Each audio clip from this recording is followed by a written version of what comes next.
तो आज हम पढ़ेंगे menstrual cycle. Menstrual cycle part 1 के अंदर हमने मेंस्ट्रुअल साइकिल की डेफिनेशन देख ली थी। उसके अंदर फीमेल के अंदर हाइपोथैलेमिक ओवेरियन एक्सिस कैसे होता है वो सब देख लिया था। तो अब हम पढ़ेंगे मेंस्ट्रुअल साइकिल के बारे में। तो मेंस्ट्रुअल साइकिल शुरू करने से पहले हम देखते हैं कि at the time of puberty, तो फीमेल के अंदर मेंस्ट्रुअल साइकिल कैसे होती है। At the time of puberty, जब फीमेल 12-13 साल की हो जाती है उस टाइम क्या होता है, फीमेल के अंदर हाइपोथैलेमिक ओवेरियन एक्सिस होता है। और हाइपोथैलेमिक ओवेरियन एक्सिस कैसे होता है ये हमने मेंस्ट्रुअल साइकिल पार्ट 1 के अंदर देखा है, और जिसने नहीं देखा है वो जाके देख सकता है। अगर नहीं देखा है तो मैं एक बार आपको समझा देता हूँ कि हाइपोथैलेमिक ओवेरियन एक्सिस क्या होता है। हाइपोथैलेमिक ओवेरियन एक्सिस ये होता है कि अगर कोई फीमेल जब प्यूबर्टी की एज हो जाती है उस टाइम क्या होता है, hypothalamic ovarian axis active. Female 12-13 साल की हो जाएगी उस समय क्या होगा, फीमेल के अंदर जो हाइपोथैलेमिक ओवेरियन एक्सिस होगा वो एक्टिव हो जाएगा। और हाइपोथैलेमिक ओवेरियन एक्सिस के अंदर क्या होता है, जब फीमेल का जो हाइपोथैलेमस होता है उसके अंदर आर्क्यूएट न्यूक्लियस होता है, वो क्या करता है, गोनाडोट्रोपिन रिलीजिंग हार्मोन को रिलीज करता है। इसके अंदर क्या होता है कि फीमेल के अंदर जो हाइपोथैलेमस होता है उसके अंदर आर्क्यूएट न्यूक्लियस होता है, जो क्या करता है, गोनाडोट्रोपिन रिलीजिंग हार्मोन को रिलीज करता है। और वो जाके फीमेल की जो एंटीरियर पिट्यूटरी होती है उसके ऊपर एक्ट करता है, एफएसएच और एलएच दो हार्मोन को रिलीज करता है। और वो हार्मोन फीमेल की ओवेरी के ऊपर एक्ट करते हैं जहां से एस्ट्रोजन और प्रोजेस्टेरोन रिलीज होते हैं। तो हाइपोथैलेमिक ओवेरियन एक्सिस के अंदर क्या होता है कि हाइपोथैलेमिक ओवेरियन एक्सिस के अंदर क्या होगा, ये क्या करेगा, हाइपोथैलेमस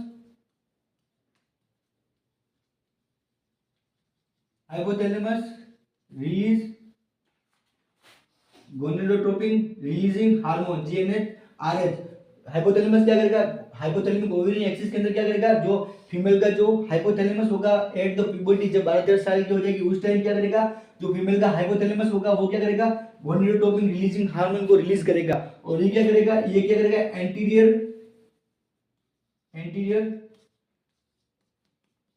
पिट्यूटरी पर एक्ट करेगा, एक्ट ऑन।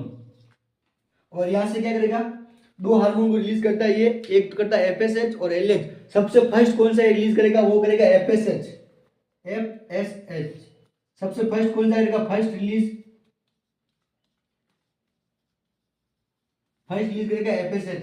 क्या होगा, जब फीमेल 12-13 साल की हो जाएगी उस टाइम जो फीमेल का जो हाइपोथैलेमस ओवेरियन एक्सिस होगा वो एक्टिव होगा। और हाइपोथैलेमस ओवेरियन एक्सिस के अंदर क्या होता है, तो फीमेल का जो हाइपोथैलेमस होता है वो जो फीमेल का हाइपोथैलेमस होता है वो क्या करता है, गोनाडोट्रोपिन रिलीजिंग हार्मोन को रिलीज करता है। और वो गोनाडोट्रोपिन रिलीजिंग हार्मोन वो क्या करता है, वो फीमेल की एंटीरियर पिट्यूटरी के ऊपर एक्ट करता है, जहां से क्या होता है, फर्स्ट रिलीज होता है वो होता है FSH, follicle stimulating hormone release होता है। तो फर्स्ट अपना कौन सा हार्मोन रिलीज हुआ, वो हुआ follicle stimulating hormone. Follicle stimulating hormone first release हुआ तो हमारा क्या हुआ, फीमेल की एंटीरियर पिट्यूटरी के ऊपर गोनाडोट्रोपिन रिलीजिंग हार्मोन एक्ट हो गया। उसके बाद फर्स्ट हार्मोन कौन सा रिलीज हुआ, वो हुआ एफएसएच,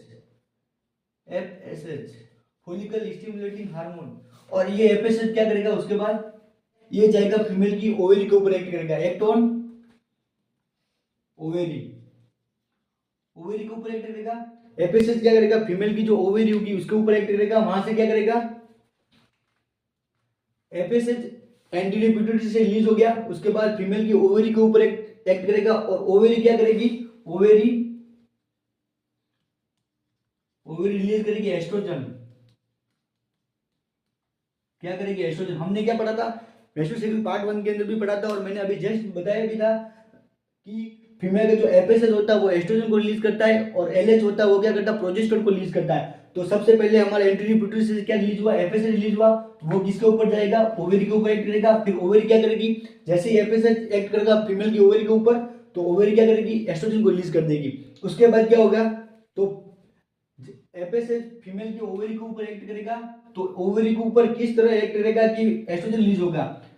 तो एस्ट्रोजन रिलीज कैसे करेगी, क्योंकि ये एफएसएच होगा वो क्या करेगा, जो हमने ओजेनेसिस पढ़ा था जिसके अंदर क्या होता है, जब फीमेल की प्यूबर्टी की एज हो जाती है, जब फीमेल 12-13 साल की हो जाती है उसके अंदर क्या होता है, जो फॉलिकल बनते हैं ना, प्राइमरी ओसाइट, वो क्या होते हैं, सेकेंडरी ओसाइट में बदलते हैं एट प्यूबर्टी के टाइम। तब क्या होगा, जो प्राइमरी ओसाइट बने हुए होंगे ओवेरी के अंदर उनको क्या करेगा, ये एफएसएच क्या करेगा, स्टिमुलेट करेगा, और जिसकी वजह से एस्ट्रोजन रिलीज होगा। तो एस्ट्रोजन कैसे रिलीज होगा कि एफएसएच होगा ना, वो स्टिमुलेट करेगा, किसको करेगा, जो भी ओवरी के अंदर जो प्राइमरी ओसाइट बने हुए, जो हमने ओजेनेसिस के अंदर पढ़ा था कि फीमेल के अंदर प्यूबर्टी के टाइम कितने फॉलिकल्स होते हैं, इंट्रा यूट्राइन लाइफ के अंदर उसके अंदर कितने फॉलिकल होते हैं, और होते तो मेरे को बताओ कि जब फीमेल की प्यूबर्टी एज हो जाएगी उसके अंदर कितने प्राइमरी ओसाइट बनेंगे, कितने प्राइमरी ओसाइट होंगे, या फिर कितने प्री मॉड्यूल फॉलिकल होंगे, ये मैंने ओजिनेसिस के अंदर बताया था। ये मेरे को बताओ कि जब फीमेल 12-13 साल की हो जाएगी उस टाइम फीमेल के अंदर एट ए प्यूबर्टी की एज के अंदर उसके अंदर कितने प्राइमरी ओसाइट या फिर प्री मॉड्यूल फॉलिकल्स होंगे। तो कितने होंगे, हमने पढ़ा था 400 से 500, लगभग 400 से 500 प्राइमरी ओसाइट या फिर प्री मॉड्यूल फॉलिकल्स होते हैं, ये हमने ओजिनेसिस के अंदर पढ़ा था। तो फीमेल के अंदर 400 से 500 लगभग इतने फॉलिकल होंगे प्यूबर्टी एज के अंदर। तो क्या करेगा, जो एफएसएच होगा वो क्या करेगा, इन फॉलिकल्स को क्या करेगा, स्टिमुलेट करेगा, और इन फॉलिकल को स्टिमुलेट करने की वजह से एस्ट्रोजन रिलीज होगा। तो क्या करेगा, एफएसएच स्टिमुलेट मनी फॉलिकल इन ओवेरी।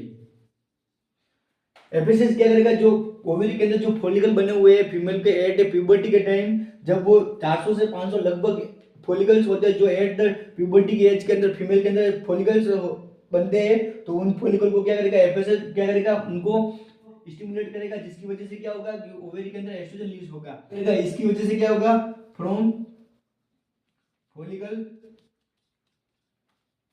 Release oestrogen. तो एस्ट्रोजन कैसे रिलीज हुआ, जो एफएसएच हो रहा था वो कहां से रिलीज हो रहा था, फीमेल की एंटीरियर पिट्यूटरी से रिलीज हो रहा था। वो क्या कर रहा था, ओवेरी के ऊपर एक्ट कर रहा था, जिसकी वजह से क्या कर रही थी, ओवेरी एस्ट्रोजन रिलीज कर रही थी। तो एस्ट्रोजन रिलीज कैसे हो रहा था, क्योंकि जब फीमेल की प्यूबर्टी की एज होगी उस टाइम उसके अंदर 400 से 500 लगभग प्राइमरी ओसाइट या फिर प्री मॉड्यूल फॉलिकल्स बनते हैं। तो वो क्या करते हैं कि एफएसएच उन फॉलिकल्स को क्या करता है, स्टिमुलेट करता है, और इन स्टिमुलेट करने की वजह से क्या करते हैं ये फॉलिकल, ये एस्ट्रोजन को रिलीज करते हैं। तो हमने क्या देख लिया कि एस्ट्रोजन रिलीज कैसे होता है, क्योंकि एफएसएच क्या कर रहा है, फॉलिकल जो फीमेल के अंदर जितने भी फॉलिकल होते हैं उनको क्या करता है, स्टिमुलेट करता है, जिसकी वजह से एस्ट्रोजन रिलीज होता है। अगर फीमेल के अंदर एस्ट्रोजन रिलीज हो गया तो ये एस्ट्रोजन की लेवल क्या होगी, इंक्रीज होगी।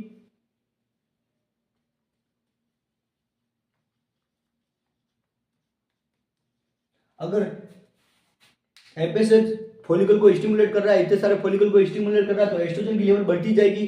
तो फिर क्या होगा आगे, ये क्या करेगा, ये 3 काम करेगा। एस्ट्रोजन इंक्रीज हो गया, जब इतने सारे फॉलिकल को स्टिमुलेट करेगा तो एस्ट्रोजन की लेवल फीमेल के अंदर क्या होगी, ज्यादा हो जाएगी, जिसकी वजह से क्या होगा, एस्ट्रोजन 3 काम करेगा। सबसे पहला काम करेगा कि ये नेगेटिव फीडबैक एफएसएच के ऊपर ये नेगेटिव फीडबैक डालेगा। एफएसएच के ऊपर नेगेटिव फीडबैक डालेगा। अगर एफएसएच ज्यादा बढ़ रहा होगा तो ये क्या करेगा, उसको कम करने की कोशिश करेगा, तो उसको ऊपर नेगेटिव फीडबैक डालेगा, जिसकी वजह से क्या होगा, जिसकी वजह से एफएसएच क्या होगा, कम हो जाएगा, डिक्रीज हो जाएगा। ठीक है, तो एस्ट्रोजन ने ये काम क्या किया, उसने एफएसएच के ऊपर क्या किया, नेगेटिव फीडबैक डाला, जिसकी वजह से एफएसएच डिक्रीज हो गया, उसको कम कर दिया, उसको बढ़ने नहीं दिया। उसके बाद एस्ट्रोजन सेकंड काम क्या करेगा, ये करेगा पॉजिटिव फीडबैक देगा, पॉजिटिव फीडबैक एलएच ऑन ये एलएच के ऊपर पॉजिटिव फीडबैक देगा, जिसकी ये क्या बोलेगा, इसको बोलेगा तू इंक्रीज हो, और इसको क्या, इसके ऊपर नेगेटिव फीडबैक दे रहा है तो इसको डिक्रीज कर रहा है, इसके ऊपर पॉजिटिव फीडबैक देगा, और इसको एलएच को क्या करेगा, आगे बढ़ेगा, और इसको क्या करेगा, एलएच की लेवल को फीमेल की ओवेरी के अंदर इंक्रीज कराएगा। तो इसने 2 काम किए अभी तक, एफएसएच को क्या किया, कम किया, और एलएच को क्या किया, बढ़ाया। फीमेल की ओवेरी के अंदर एस्ट्रोजन ने 2 काम किए, एक तो उसने एफएसएच को कम कर दिया और एलएच को बढ़ा दिया, इसके ऊपर पॉजिटिव फीडबैक डाल दिया और इसके ऊपर नेगेटिव फीडबैक डाल दिया। और दूसरा काम क्या ये करेगा, एक्ट ऑन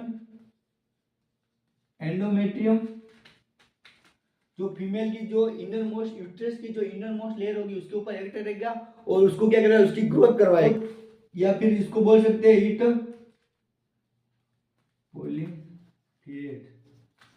तो ये क्या करेगा, ये जो फीमेल की जो यूट्रस की इनर मोस्ट लेयर होगी उसके ऊपर एक्ट करेगा, और उसको क्या करेगा, प्रोलिफरेट करेगा, जिसकी वजह से क्या होगी, जो एंडोमेट्रियम होगी एंडोमेट्रियम होगी यूट्रस की जो फीमेल की इनर मोस्ट लेयर होगी, जिसको क्या करेगा ये थिकनेस करवाएगा, मतलब उसको मोटी करवा देगा।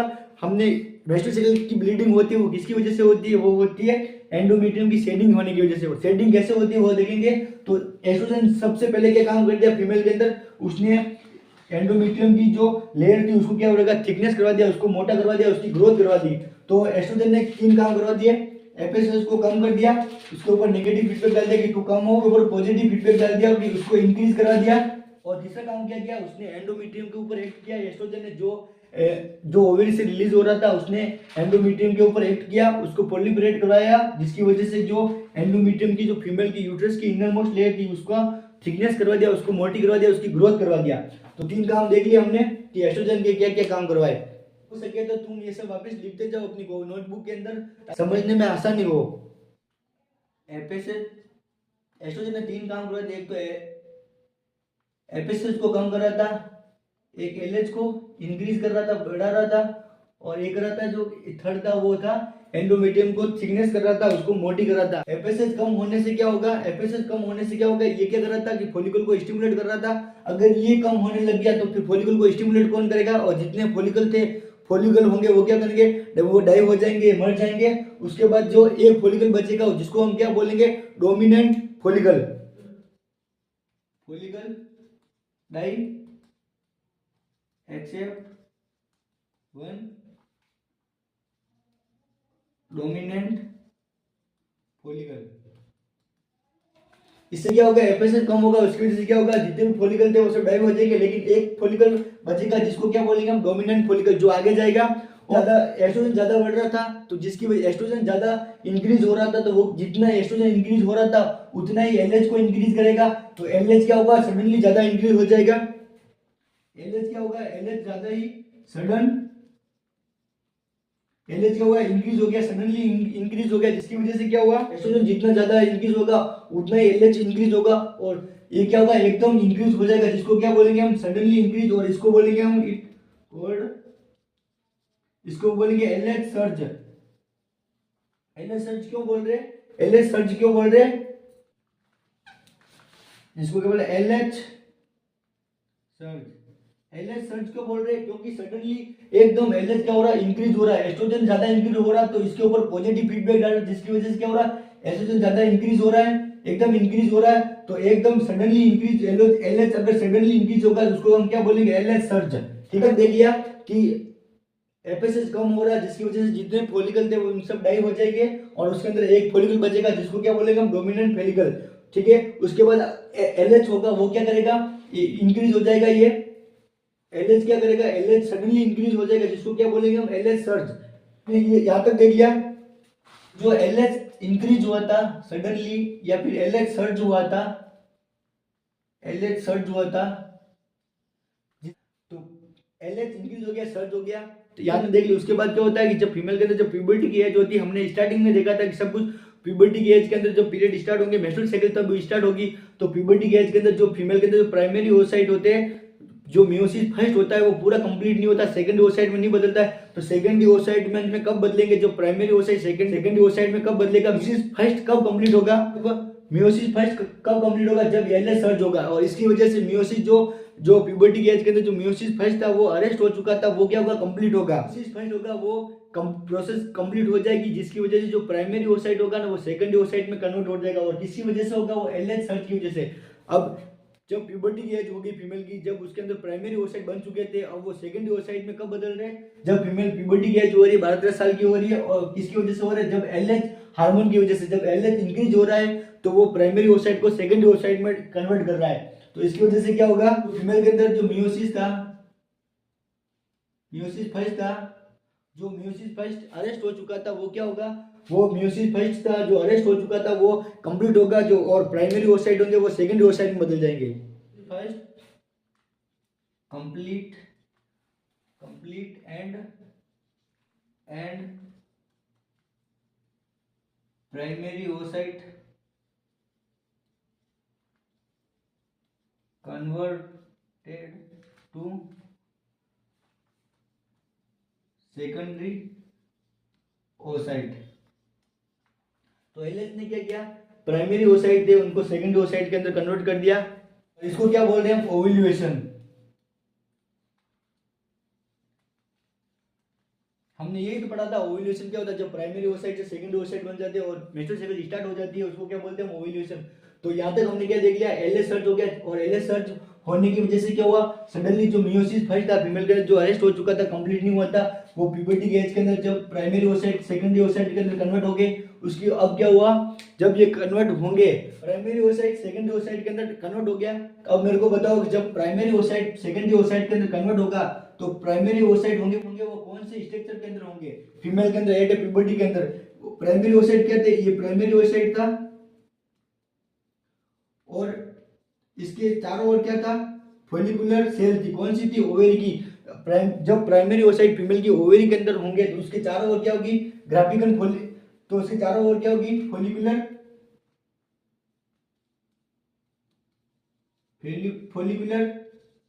Cell of ovary. Primary oocyte क्या होंगे, फीमेल की ओवेरी के अंदर क्या होंगे, ये तो प्राइमरी ओसाइट होगा, और इसके अंदर क्या होंगे, चारों ओर फोलिकुलर सेल होगी ओवेरी की, जिसको हम क्या बोल रहे थे, फोलिकल, या फिर क्या बोल रहे थे, प्रीमोडियल फोलिकल, या फिर प्रीमोडियल फोलिकल, या फिर फोलिकल बोल रहे थे। और इन फोलिकल क्या होते हैं, ये प्राइमरी ओसाइट होते हैं। प्यूबर्टी की एज के अंदर फीमेल के अंदर जो बनेंगे वो क्या बनेंगे, फोलिकल ही बनेंगे। प्यूबर्टी की एज हो जाएगी उस टाइम क्या बनेंगे, फोलिकल ही तो बनते हैं। फीमेल के अंदर एट 12-13 साल की होगी तब क्या बनेंगे, ग्राफिकल फोलिकल बनेंगे, और वो क्या होंगे, प्राइमरी ओसाइट होंगे। तो प्राइमरी ओसाइट के चारों ओर जो फोलिकुलर सेल होगी, तो इसके अंदर क्या हुआ, जैसे ही मियोसिस फर्स्ट कंप्लीट हुआ, जब एलएच सर्च के होने से मियोसिस फर्स्ट कंप्लीट हुआ, तो उसकी वजह से जो प्राइमरी ओसाइट थे, ये वाला प्राइमरी ओसाइट था, वो तो सेकेंडरी ओसाइट में कन्वर्ट हो गया, और जो ये फोलिकुलर सेल थी वो किसके ऊपर कन्वर्ट होंगे, वो होंगे कार्पस लुटियम के अंदर। प्राइमरी ओसाइट सेकेंडरी ओसाइट में बदल गए और ओव्यूलेशन हो गया, और जो ये फोलिकुलर सेल थी इनकी वजह से क्या बनेगा, इनकी वजह से बनेगा कार्पस लुटियम। तो इनकी वजह से क्या बन रहा है, corpus luteum form due to ovulation. ये प्राइमरी ओसाइट सेकेंडरी ओसाइट में कन्वर्ट हो रहे हैं, तो ये ओव्यूलेशन ही तो हो रहा है, और जो ये फोलिकुलर सेल हो रहे हैं उनका क्या होगा, उनका कार्पस लुटियम बन जाएगा, और जो प्राइमरी ओसाइट था उसका सेकेंडरी ओसाइट बन जाएगा। तो एलएच सर्च होने से क्या हुआ, मियोसिस फर्स्ट पूरा हुआ, कंप्लीट हुआ, और वो प्राइमरी ओसाइट थे जो फोलिकल थे, फोलिकल को तो ही हम प्राइमरी ओसाइट बोल रहे हैं, तो ये सेकेंडरी ओसाइट के अंदर कन्वर्ट हो गए, और जो इनकी फोलिकुलर सेल थी ओवेरी के अंदर वो क्या हुई, कार्पस लुटियम के अंदर बन गई। तो अभी तक क्या हुआ, एक तो सेकेंडरी ओसाइट बना और एक कार्पस लुटियम बना। कार्पस लुटियम किसकी वजह से बना, जो फीमेल की जो ओवेरी थी उसके जो फोलिकुलर सेल थी ओवेरी की, वो क्या हुआ, प्राइमरी ओसाइट से चिपक जाती है, और उनकी वजह से कार्पस लुटियम बनता है, और जो प्राइमरी ओसाइट होता है उनसे सेकेंडरी ओसाइट बनता है। तो एलएच सर्च होने से क्या हुआ, मियोसिस पूरा कंप्लीट हुआ, और क्या क्या बना, सेकेंडरी ओसाइट, एक तो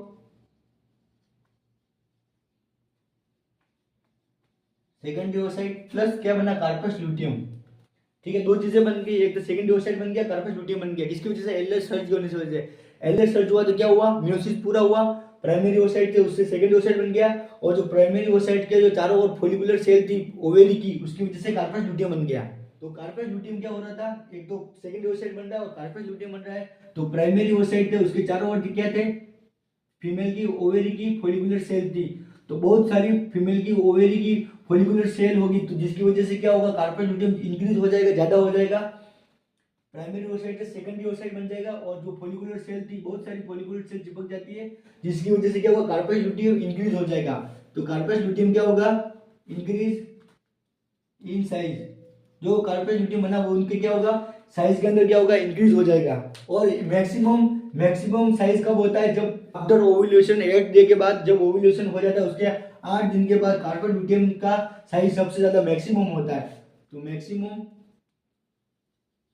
maximum size after 8 days ovulation, मतलब प्राइमरी दिन के बाद इसका कार्पस लुटियम का क्या होगा, साइज होगा वो मैक्सिमम साइज होगा। तो क्या हुआ, उसके बाद क्या हुआ, सेकेंड ओसाइट बन गया, पीरियड स्टार्ट हो गए। अब क्या हुआ कि जो जो कार्पस लुटियम बन रहा था वो क्या हो रहा था, उसके बहुत सारे फोलिकुलर सेल थी, जिसकी वजह से क्या हुआ, वो साइज के अंदर इंक्रीज हो रहा था, जिसकी वजह से क्या कर रहा था, वो उसका मैक्सिमम साइज कब होता है, जब ओव्यूलेशन के 8वें दिन के बाद ये मैक्सिमम साइज होता है। तो कार्पस लुटियम उसके बाद क्या करेगा, ये करेगा 3 हार्मोन को सीक्रेशन करेगा। ये क्या करेगा, कार्पेट ल्यूटियम तीन हार्मोन को रिलीज करेगा। कौन कौन तीन हार्मोन को रिलीज करेगा? एक करेगा प्रोजेस्टेरोन, एक करेगा एस्ट्रोजन, एक करेगा इनिबिन। ठीक है, कार्पेट ल्यूटियम क्या करेगा फीमेल के अंदर? कार्पेट ल्यूटियम से जो का तीन हार्मोन सीक्रेशन करेगा, तीन हार्मोन को रिलीज करेगा। एक करेगा प्रोजेस्टेरोन, एस्ट्रोजन और इनिबिन। इन तीनों में से सबसे मेन क्या करेगा? वो प्रोजेस्टेरोन को करेगा रिलीज। ठीक है, मैं तो कार्पेट ल्यूटियम मेन कौन से हार्मोन को रिलीज करता है? वो करता है प्रोजेस्टेरोन को, लेकिन एस्ट्रोजन को भी रिलीज करेगा और इनिबिन को रिलीज करेगा। तो कार्पेट ल्यूटियम ने क्या किया? तीन हार्मोन सीक्रेशन किए, तीन हार्मोन रिलीज किए। एक तो क्या, एस्ट्रोजन को कर दिया और प्रोजेस्टेरोन को। ठीक है, मैंने इसको किया प्रोजेस्टेरोन को, एस्ट्रोजन को। अब क्या होगा? जो प्रोजेस्टेरोन होगा वो क्या करेगा? वो प्रोजेस्टेरोन रिलीज होगा। जो कार्पेट ल्यूटियम प्रोजेस्टेरोन को रिलीज करेगा वो क्या करेगा? दो काम करेगा। एक तो ये एलएच के ऊपर नेगेटिव फीडबैक डालेगा, और एलएच क्या कर रहा था? प्राइमरी ओसाइट को सेकेंडरी ओसाइट में कन्वर्ट कर रहा था, मेयोसिस फर्स्ट कंप्लीट करवा था। तो ये क्या करेगा? प्रोजेस्टेरोन क्या करेगा? ये नेगेटिव फीडबैक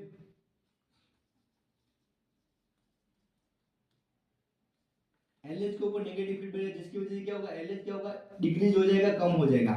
ठीक है, और उसके बाद ये क्या करेगा? ये एफएसएच को नेगेटिव फीडबैक डालेगा, जिसकी वजह से क्या होगा? एफएसएच कम करेगा। ये एस्ट्रोजन क्या करेगा? एफएसएच को कम करेगा। और प्रोजेस्टेरोन का एक काम हो गया कि नेगेटिव फीडबैक डाला और एलएच को कम कर दिया। और जिसका ये प्रोजेस्टेरोन क्या करेगा? सेकंड काम इसका होगा, वो क्या करेगा? वो यूट्रस के ऊपर एक्ट करेगा। क्या करेगा? जो यूट्रस होगा, यूट्रस के ऊपर एक्ट करेगा। और किसके ऊपर एक्ट करेगा? यूट्रस की जो एंडोमेट्रियम लेयर होगी उसके ऊपर एक्ट करेगा, एंडोमेट्रियम पर। और एंडोमेट्रियम के ऊपर एक्ट करने से ये क्या करेगा? एंडोमेट्रियम के ऊपर एक्ट करेगा और उसको क्या करेगा? सपोर्ट करेगा, सपोर्ट करेगा। ठीक है, क्या कर रहा है ये? प्रोजेस्टेरोन दो काम कर रहा है। एक तो उसको एलएच को क्या कर रहा है? कम कर रहा है, और यूट्रस के ऊपर एक्ट कर रहा है, और एंडोमेट्रियम को सपोर्ट कर रहा है। तो एंडोमेट्रियम के ऊपर एस्ट्रोजन भी काम कर रहा है और प्रोजेस्टेरोन भी काम कर रहा है। तो एस्ट्रोजन कैसे काम कर रहा है वो हमने पीछे देखा था। एस्ट्रोजन कैसे काम कर रहा है वो हमने पहले देखा था कि वो उसको प्रोलिफरेट करवाता है, उसको उस लेयर की एंडोमेट्रियम लेयर को क्या कर रहा था? थिकनेस करवा रहा था, मोटी करवा रहा था। और ये क्या कर रहा है? उसको सपोर्ट कर रहा है। वो मोटी करवा रहा है और ये सपोर्ट कर रहा है। ठीक है, जिसकी वजह से क्या हुआ? एंडोमेट्रियम लेयर बनी हुई रहेगी और टूटेगी नहीं। अगर जब टूटेगी तब क्या होगा? ब्लीडिंग होगी मेस्टोसेल के अंदर। तो वो हम देखेंगे कि ये क्या कर रहा है? जो प्रोजेस्टेरोन है वो तो उसको सपोर्ट कर रहा है एंडोमेट्रियम को, और जो एस्ट्रोजन है वो क्या कर रहा है? उसकी प्रोलिफरेट करवाता है, उसको थिकनेस करवा रहा है, उसको एंडोमेट्रियम को मोटी करवा रहा है। ठीक है, तो प्रोजेस्टेरोन क्या करेगा? जो कार्पेट ल्यूटियम होगा उससे क्या होगा? प्रोजेस्टेरोन, एस्ट्रोजन और इनिबिन तीन हार्मोन रिलीज होंगे, उसके तो दो का काम होगा। एक प्रोजेस्टेरोन क्या करेगा? एलएच को कम करवाएगा, और यूट्रस को क्या करेगा? एंडोमेट्रियम की यूट्रस को क्या करेगा? उसको सपोर्ट करेगा, और एफएसएच को क्या करेगा? डिक्रीज करेगा, एस्ट्रोजन। प्रोजेस्टेरोन ने क्या कर लिया? एक तो उसकी एंडोमेट्रियम को सपोर्ट कर लिया। ठीक है, उसके बाद फर्स्ट क्या किया? उसने एलएच को कम कर दिया, एलएच को कम कर दिया। ठीक है, प्रोजेस्टेरोन को क्या हुआ? कम कर दिया, जिसकी वजह से क्या होगा? प्रोजेस्टेरोन ने क्या किया? एलएच को कम करवा दिया, और एक उसने एंडोमेट्रियम लेयर को सपोर्ट किया। अगर मेरे को बताओ एलएच कम होगा, एलएच क्या कर रहा था? एलएच क्या कर रहा था? ये मियोसिस कंप्लीट कर रहा था, और प्राइमरी ओसाइट को सेकेंडरी ओसाइट में बदल रहा था, और कार्पेट ल्यूटियम को बना रहा था। तो जो एलएच था वो अगर इंक्रीज हो रहा था तो कार्पेट ल्यूटियम बन रहा था। अब प्रोजेस्टेरोन उसको डिक्रीज कर रहा है, तो कार्पेट ल्यूटियम क्या हो गए? बनेंगे नहीं, डाई हो जाएंगे, मर जाएंगे। तो कार्पेट ल्यूटियम क्या करेंगे? कार्पेट ल्यूटियम डाई, ल्यूटियम क्या करेंगे? कार्पेट ल्यूटियम मर जाएंगे। एलएच की वजह से कार्पेट ल्यूटियम बन रहे थे, तो अब एलएच कम हो रहा है, जिसकी वजह से कार्पेट ल्यूटियम बनेंगे नहीं, मतलब कार्पेट ल्यूटियम मर जाएंगे। तो क्या होगा? तो कार्पेट ल्यूटियम ही अगर मर गया, अगर कार्पेट ल्यूटियम ही नहीं बना, तो कार्पेट ल्यूटियम से जो प्रोजेस्टेरोन, एस्ट्रोजन और इनिबिन तीन हार्मोन बन रहे थे वो हार्मोन ही डिक्रीज हो जाएंगे। तो और हार्मोन डिक्रीज, क्या प्रोजेस्टेरोन, एस्ट्रोजन और इनिबिन, तो तीन ही हार्मोन क्या होंगे? तीनों हार्मोन क्या होंगे? डिक्रीज हो जाएंगे। कौन कौन से तीन ही तो कौन कौन से तीनों हार्मोन डिक्रीज होंगे? एक तो होगा प्रोजेस्टेरोन, प्रोजेस्टेरोन डिक्रीज होगा, एस्ट्रोजन डिक्रीज, और इनिबिन ये भी डिक्रीज। क्या हुआ? एलएच कम हुआ, जिसकी वजह से क्या हुआ? कार्पेट ल्यूटियम ही नहीं बना, कार्पेट ल्यूटियम भी मर गया। जिसकी वजह से जो कार्पेट जो तीनों हार्मोन रिलीज हुए तो वो क्या हुआ, प्रोजेस्टेरोन, एस्ट्रोजन और इनिबिन तीनों हार्मोन डिक्रीज हो गए। अगर मेरे को बताओ, अगर प्रोजेस्टेरोन, अगर तीनों हार्मोन डिक्रीज हो गए, अब बताओ मेरे को कि प्रोजेस्टेरोन क्या कर रहा था, प्रोजेस्टेरोन कर रहा था कि एंडोमेट्रियम लेयर को सपोर्ट कर रहा था। अगर प्रोजेस्टेरोन ही डिक्रीज हो गया तो एंडोमेट्रियम को कोई सपोर्ट ही नहीं करेगा, तो ये क्या कर रहा है, सपोर्ट टू द एंडोमेट्रियम। तो ये क्या कर रहा है, जो एंडोमेट्रियम लेयर को जो प्रोजेस्टेरोन सपोर्ट कर रहा था, अगर प्रोजेस्टेरोन ही डिक्रीज हो गया है, कार्बन न्यूक्लियम मर गया है, कार्बन न्यूक्लियम ही मर गया है, तो प्रोजेस्टेरोन डिक्रीज हो जाएगा, जिसकी वजह से क्या होगा, जो एंडोमेट्रियम लेयर को सपोर्ट कर रहा था वो सपोर्ट ही नहीं करेगा और एंडोमेट्रियम लेयर क्या होगी, उसकी शेडिंग हो जाएगी, जिसकी वजह से क्या होगा, मेंस्ट्रुअल साइकिल के अंदर ब्लीडिंग चालू हो जाएगी। तो इसकी एंडोमेट्रियम शेड, एंडोमेट्रियम की क्या होगी, शेड हो जाएगी, एंडोमेट्रियम शेडिंग हो जाएगी, एंडोमेट्रियम टूट जाएगी, जिसकी वजह से क्या होगा, मेंस्ट्रुएशन।